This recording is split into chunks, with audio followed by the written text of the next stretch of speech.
Du 18 au 25 août 2024, le Conseil du coton et de l'anacarde, en collaboration avec l'OIA Anacarde, le FIRCA, l'ANADER et la DCPNRA, a lancé une mission de formation et de sensibilisation des producteurs d'anacarde. La mission s'est déroulée dans 12 régions productrices d'anacarde.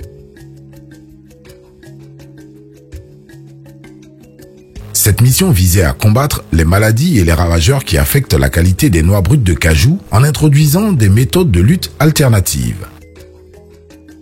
Leader mondial de la production de noix brutes de cajou depuis 2015, la Côte d'Ivoire a connu une progression impressionnante de sa filière. Depuis la réforme de 2013, la production nationale est passée de 500 000 tonnes à plus de 1,2 million de tonnes en 2023. Le rendement à l'hectare a également doublé, atteignant 618 kg. En plus d'augmenter la production, la transformation locale des noix brutes a été multipliée par 7, positionnant la Côte d'Ivoire comme le 3e pays transformateur de noix de cajou, juste après le Vietnam et l'Inde. En dépit de ces résultats encourageants, la filière anacarde fait face à plusieurs défis, dont celui de la qualité, avec une légère baisse du KOR au cours de cette dernière campagne.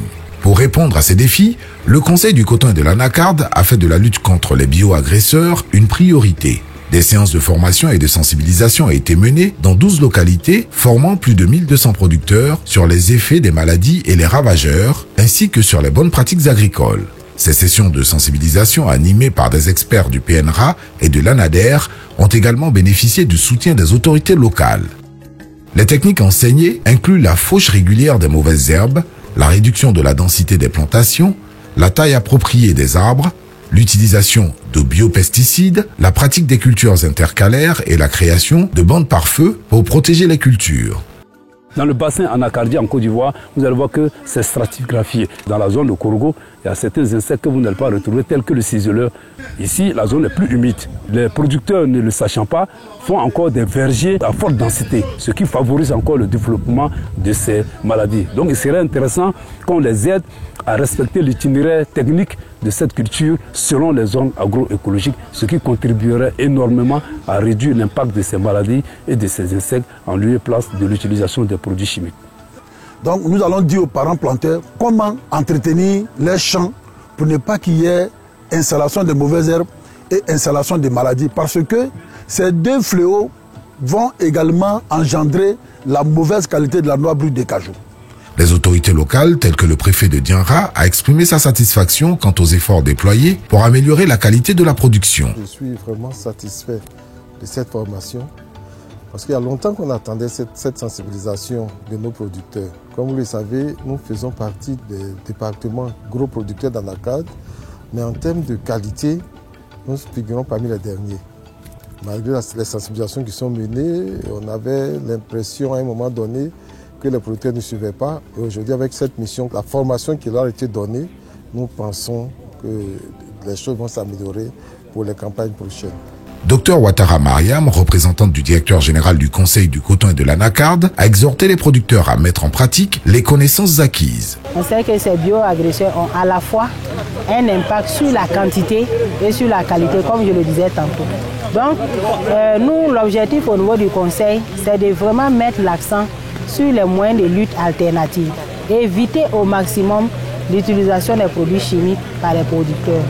Donc les chercheurs ont mis au point un certain nombre de stratégies et nous sommes ici pour partager ces stratégies. Et la campagne que nous sommes en train de mener actuellement, c'est une campagne de lancement qui sera poursuivie par l'ANADER dans les différentes zones de production afin que les producteurs puissent s'approprier ces résultats de la recherche pour une meilleure qualité, une meilleure rémunération de l'ensemble des acteurs sur la chaîne de valeur. Donc cette mission a été initiée par le directeur général, M. Berté Mamadou, qui vraiment compte sur une meilleure qualité pour la campagne à venir. Les producteurs ont également salué ces initiatives, soulignant l'importance de mettre en pratique les conseils reçus. Nous a montré beaucoup de choses, donc nous allons essayer de pratiquer ce qu'on nous a dit. On nous a montré les insectes qui détruisent les sangs. Vraiment, on est content de ça.